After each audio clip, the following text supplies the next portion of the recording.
ಆರ್ಎಸ್ಎಸ್ನ ದೆವ್ವ ಅಂತ ಹೇಳಿದ ಪ್ರಿಯಾಂಕ್ ಪರವಾಗಿ ಐಟಿ ದಾಳಿ ಮಾಡಿಸ್ಬಿಡ್ಲಿ. ಆರ್ಎಸ್ಎಸ್ ಆಫೀಸ್ ಇದೆಯಲ್ಲ, ಐಟಿ ದಾಳಿನೂ ಆಗಲಿ, ಇಡಿ ದಾಳಿನೂ ಆಗಲಿ, ಬೇರೆಯವ್ರ ಮೇಲೆ ದಾಳಿ ಬದಲು ಆರ್ಎಸ್ಎಸ್ ಕಚೇರಿ ಮೇಲೆ ಈ ದಾಳಿ ಮಾಡಿಸ್ಬಿಡ್ಲಿ ಅಂಥೇಳಿ ಕೊಪ್ಪಳದಲ್ಲಿ ಸಚಿವ ಶಿವರಾಜ್ ತಂಗಡಗಿ ಪ್ರತಿಕ್ರಿಯೆ ಕೊಟ್ಟಿದ್ದಾರೆ. 100 ವರ್ಷಗಳಿಂದ ಆರ್ಎಸ್ಎಸ್ ರಿಜಿಸ್ಟರೇ ಆಗಿಲ್ಲ, ನೋಂದಣಿ ಮಾಡಿಸ್ಕೊಂಡಿಲ್ಲ ಅಂತ ಹೇಳಿದ್ರೆ ಏನು ಕಾರಣ? ಇವರು ದುಡ್ಡು ಎಲ್ಲಿಂದ ಬರ್ತಾ ಇದೆ? ಇವರು ಲೆಕ್ಕ ಕೊಡಬೇಕಲ್ವಾ?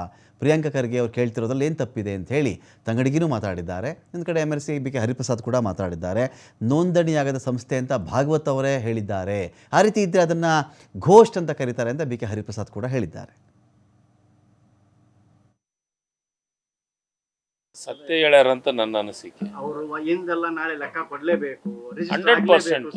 100% ಅಕೌಂಟಬಿಲಿಟಿ ಬೇಕೇ ಬೇಕಲ್ಲ. ಒಂದು ಸಣ್ಣದೊಂದು ನೀವು ಸಂಸ್ಥೆ ಮಾಡ್ತೀವಿ ಅಂದ್ರೆ ರಿಜಿಸ್ಟರ್ ಮಾಡ್ತೀವಿ. 100 ವರ್ಷದ ಸಂಸ್ಥೆ ರಿಜಿಸ್ಟರ್ ಆಗಿಲ್ಲ ಅಂದ್ರೆ ಏನು ಕಾರಣ? 100 ವರ್ಷದ ಸಂಸ್ಥೆ ರಿಜಿಸ್ಟರ್ ಆಗಿಲ್ಲ ಅಂದ್ರೆ ಏನು ಕಾರಣ? ಎಲ್ಲಿದ್ದ ದುಡ್ಡು ಬರ್ತಾ ಇದೆ? ಅದಕ್ಕೆ ಅದು ಲೆಕ್ಕ ಕೊಡಬೇಕಲ್ಲ.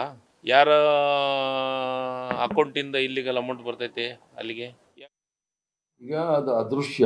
ಅವರೇ ಮೋಹನ್ ಭಾಗವತ್ ಸಾಹೇಬರು ಹೇಳಿದ್ದಾರೆ, ಇದು ನೋಂದಾವಣೆ ಆಗಿಲ್ಲದೆ ಇರತಕ್ಕಂಥ ಸಂಘಟನೆ ಅಂತ. ಆಗಿರೋ ಸಂದರ್ಭದಲ್ಲಿ ಅವ್ರಿಗೇನಂತ ಕರಿತೀರಿ? ಗೋಸ್ಟ್ ಅಂತ ಇಂಗ್ಲೀಷಲ್ಲಿ ಹೇಳ್ತಾರೆ, ಗೋಸ್ಟ್ ಆರ್ಗನೈಸೇಷನ್ ಅಂತ. ಈ ಗೋಸ್ಟ್ ರೈಟರ್ ಅಂತ ಇರ್ತಾರೆ, ಗೊತ್ತಾ ನಿಮಗೆ?